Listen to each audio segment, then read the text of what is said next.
एक बार एक व्यक्ति एक रेड लाइट एरिया में जाता है, रेड लाइट एरिया के कोठी में जाता है। वहाँ का दरवाज़ा खोलकर जैसे ही सामने देखता है तो सामने लगभग 20 अलग अलग महिलाएं हैं जो कि काफ़ी सुंदर दिखाई दे रही थी। उन महिलाओं में से एक महिला को चुनने की उसको आज़ादी थी। वो बारी बारी से महिलाओं को देख रहा था और उनमें से किसी एक का उसको चुनाव करना था। जैसे ही एक महिला पर उसकी नज़र पहुँचती है तो उस महिला की आंखें झुक जाती है। उस महिला की झुकी हुई नज़रों को देखने के बाद वो सोचने पर मजबूर हो जाता है। ऐसा लग रहा था कि ये चेहरा तो कोई जाना पहचाना चेहरा है, क्योंकि उसके पहनावे, उसके कपड़े, अब से पहले शायद उसने इस तरह से कभी उसे देखा नहीं था। वो उसी महिला का चयन करता है और उसे कमरे के अंदर लेके जाता है। जब उससे बातचीत करता है तो पता चलता है कि वो महिला कोई और नहीं बल्कि उसी की धर्मपत्नी है, उसी की बीवी है। अपनी ही बीवी को उस रेड लाइट एरिया की कोठी में देखने के बाद तो समझिए कि उसके पैरों तले ज़मीन खिसक जाती है।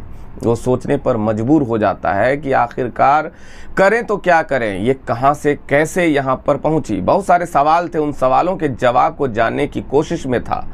और जब सवालों के जवाब जानता है तो वो एक ऐसा कदम उठाता है जिस कदम को सुनने के बाद शायद आप भी उसको सैल्यूट करने पर मजबूर हो जाएंगे। क्योंकि किसी भी महिला से चाहे छोटी से छोटी गलती हो, जाने में हो या अनजाने में हो जाए तो उसकी गलती माफ़ नहीं होती, बल्कि पुरुषों की गलती की वो कई बार नज़रअंदाज कर दिया जाता है। मगर इस पुरुष ने उस महिला की तमाम गलतियों को नज़रअंदाज करते हुए जो कदम उठाया है, वाकई सैल्यूट वाला कदम उठाया है। आदाब, नमस्कार, सत श्री अकाल। मैं हूँ रोशन आर्यन और आज की जो सच्ची घटना मैं आपको सुनाने जा रहा हूँ, ये सच्ची घटना है कर्नाटक प्रदेश की राजधानी बेंगलुरु की। दरअसल एक व्यक्ति जिसका नाम साहिल है, जो कि बेंगलुरु शहर का रहने वाला है, एक मल्टीनेशनल कंपनी में काम करता था। मल्टीनेशनल कंपनी में काम करता था। उसकी कंपनी ने उसको एक असाइनमेंट के लिए बुलाया था मुंबई, और मुंबई में बुलाया था कि आपको यहाँ आना है कुछ समय के लिए। अभी 2 या 3 महीने ही हुए थे उसकी शादी को। अपनी पत्नी को छोड़कर वो नहीं जाना चाहता था, लेकिन मल्टीनेशनल कंपनी की जिस कंपनी में काम कर रहा था उस कंपनी का मामला था, आखिरकार उसको जाना पड़ता है। जब वो वहाँ पहुँच जाता है, 1-2 हफ्ते काम करता है। 1-2 हफ्ते काम करने के बाद अपनी पत्नी से बातचीत करता है। कहता है कि क्या तुम मुंबई घूमना चाहोगी।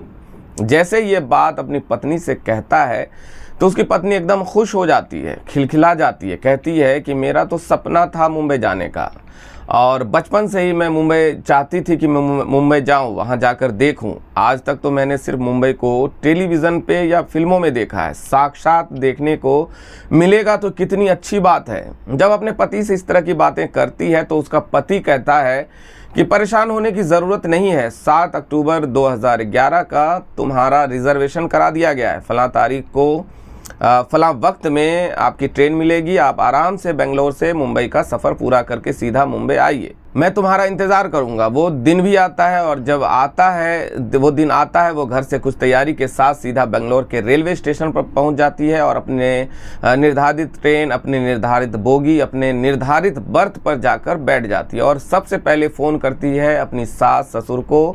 कहती है कि मम्मी पापा, मैं ट्रेन में बैठ गई हूँ और लगभग 1000 किलोमीटर का ये सफ़र है, 16-17 घंटे में पूरा हो जाएगा और मैं साहिल के पास पहुंच जाऊंगी। पहला फ़ोन हो चुका था, दूसरा फ़ोन वो अपने पति को करती है।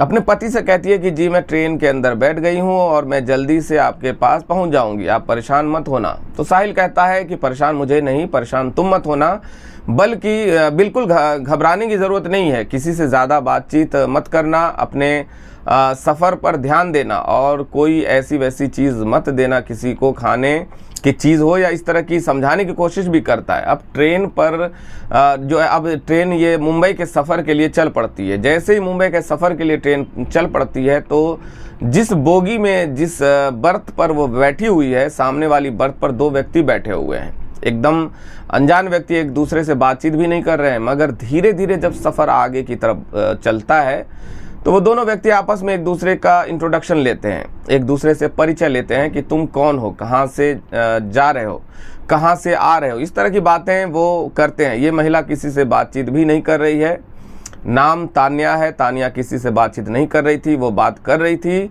तो या तो अपने सास ससुर से या फिर अपने पति साहिल से। साहिल को बताती थी कि आप इतना किलोमीटर का सफ़र हो चुका है, अब इतना किलोमीटर का सफ़र हो चुका है, अब मैं यहाँ पहुँच गई हूँ। खिड़की के बाहर झांक के बताती है कि देखो ऐसा दिखाई दे रहा है, वैसा दिखाई दे रहा है। इस तरह का से उसका जो है सफ़र कटने लगता है।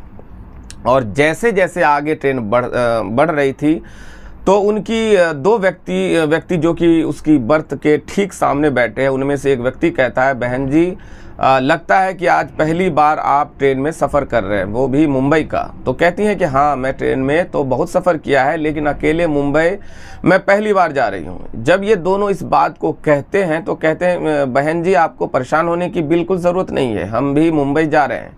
किसी भी तरह की कोई दिक्कत, कोई परेशानी हो तो आप हमसे शेयर कर सकती हैं। ऐसे ही बातचीत चल रही थी, कुछ खाने पीने की चीज़ें थी उनके पास, वो खा रहे थे। उन्होंने कहा कि बहन जी आप भी खाएंगी, तो मना कर देती है। लेकिन जब आगे वक्त गुजर रहा है, 15-16 घंटे का सफ़र है, तो किसी भी अनजान व्यक्ति से इस लंबे सफ़र में जब कोई सोना ना हो तो आराम से बातचीत जब होंगे तो जाहिर सी बात है कि दोस्ती भी हो जाएगी। उधर तो उन दोनों की दोस्ती हो चुकी थी और उन दोनों ने इस तानिया से भी कहीं ना कहीं जान पहचान बना ली थी। तानिया जब अपना कुछ खाने पीने का सामान था तो खाते पीते उन लोगों की नज़र उस तानिया की सामान पर पड़ती है।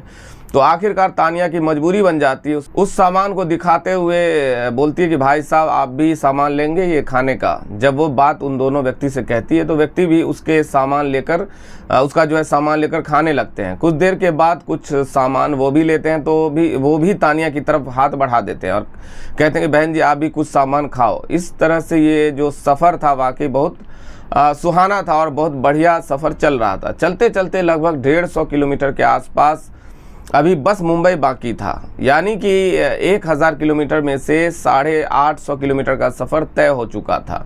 तानिया अपने पति साहिल को फ़ोन मिलाती है, कहती है कि मैं अभी आपसे 150 किलोमीटर दूर हूँ। तो कहता है कि तुम्हें परेशान होने की ज़रूरत नहीं है, मैं तुम्हें लेने के लिए रेलवे स्टेशन पर आऊँगा। बस ये फ़ोन था। उसके बाद ये दोनों व्यक्ति कहते हैं कि बहन जी चाय पियोगी?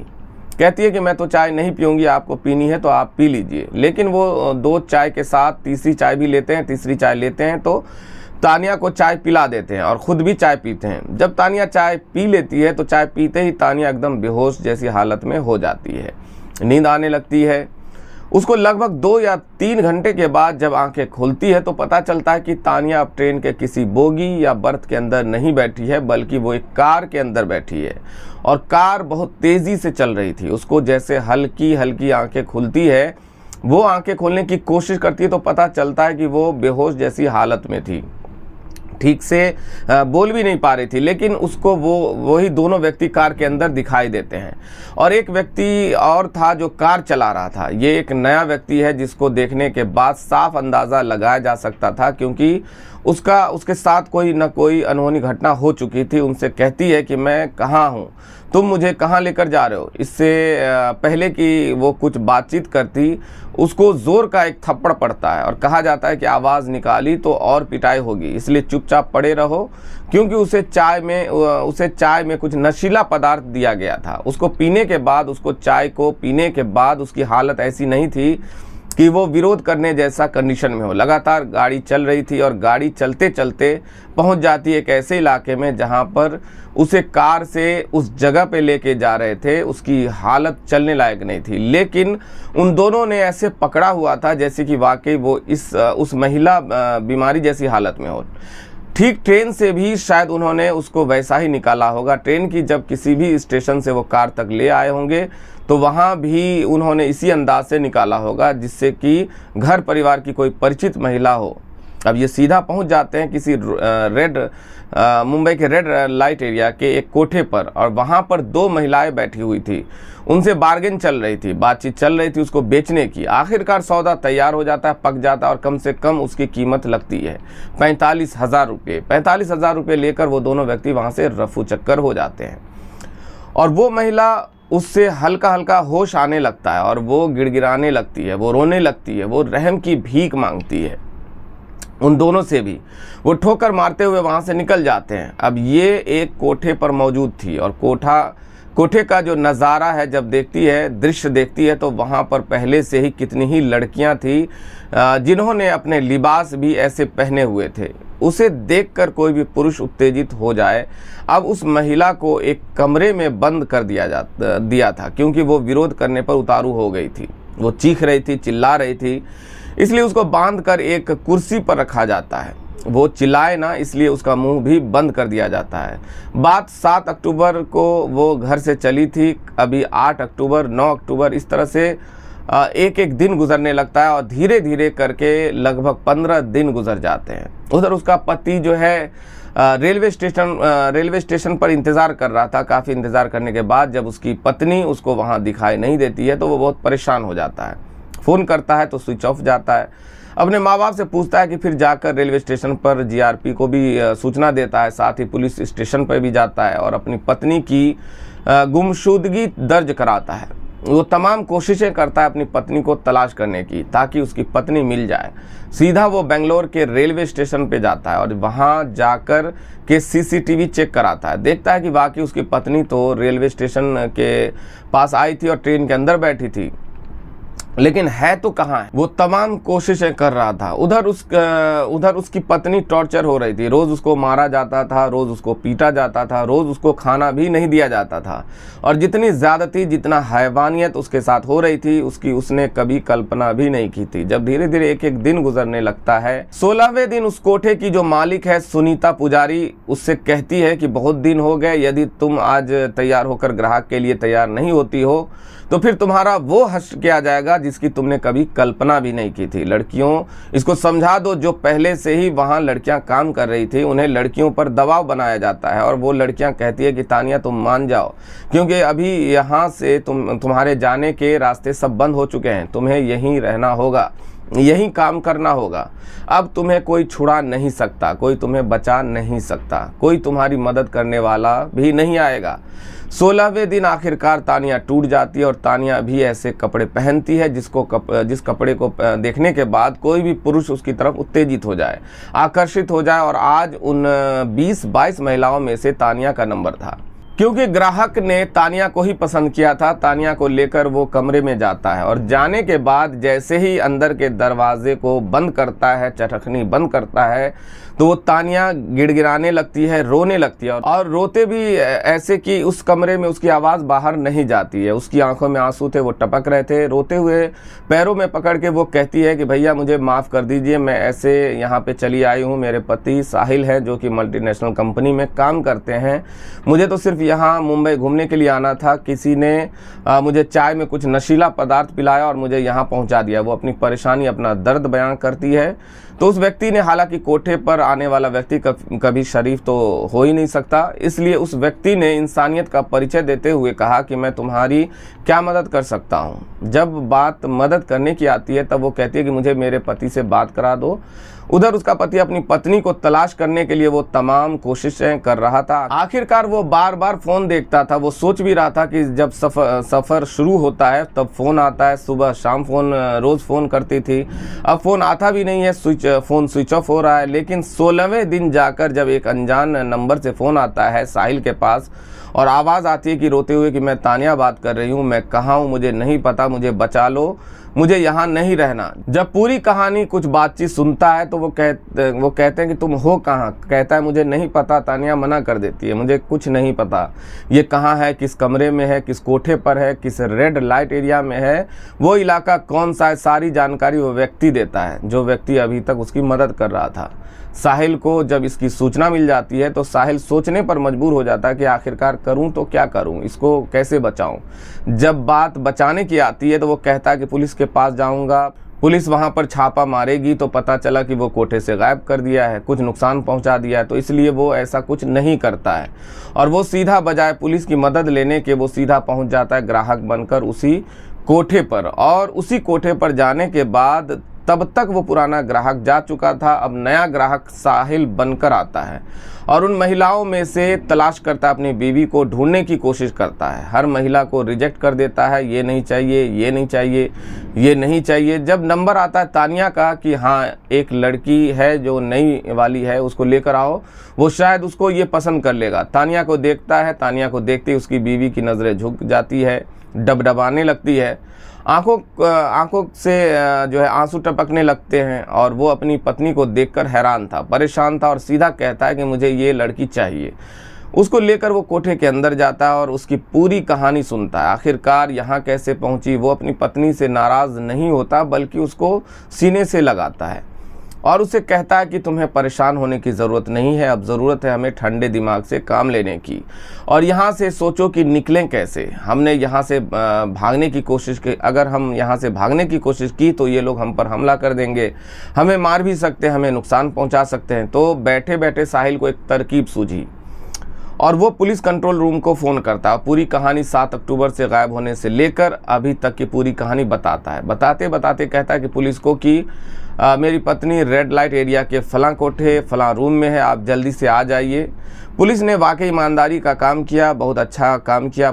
मुंबई पुलिस भी वाकई सैल्यूट के हकदार है। मैं बात कर रहा हूँ सन 2011 की उस किस्से की। भारी पुलिस वहाँ पर बहुत बड़ी संख्या में पुलिस पहुँचती है, उस कोठे को घेर लेती है। साथ ही जब वहाँ पर छापा मारा जाता है, वहाँ पर एक कमरे की तलाशी ली जाती है, तो साहिल और तानिया भी एक कमरे के अंदर मौजूद मिलते हैं और दोनों की हालत देखने लायक थी। पुलिस उन्हें सुरक्षित वहाँ से निकालती है। न केवल तानिया को वहाँ से निकालती है बल्कि ऐसी कई लड़कियाँ थी जो बेवजह ऐसे ही दलालों के चंगुल में फंस जाती है।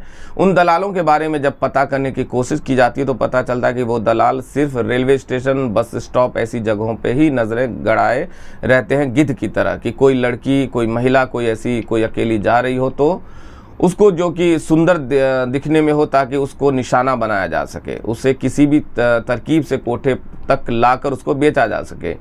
तानिया भी तो ऐसी ही बेची गई थी। तानिया को बहुत देर के बाद होश आया था, हालांकि वो अपने पति के पास थी। पुलिस ने उसको छुड़ाकर यहाँ से वापस बेंगलोर उन दोनों को भेज दिया। और पुलिस ने जब यहाँ से इसकी जो मालकिन है कोठे की, सुनीता पुजारी और रमीदा शेख, इन दोनों के साथ साथ 2 और व्यक्तियों को गिरफ्तार किया।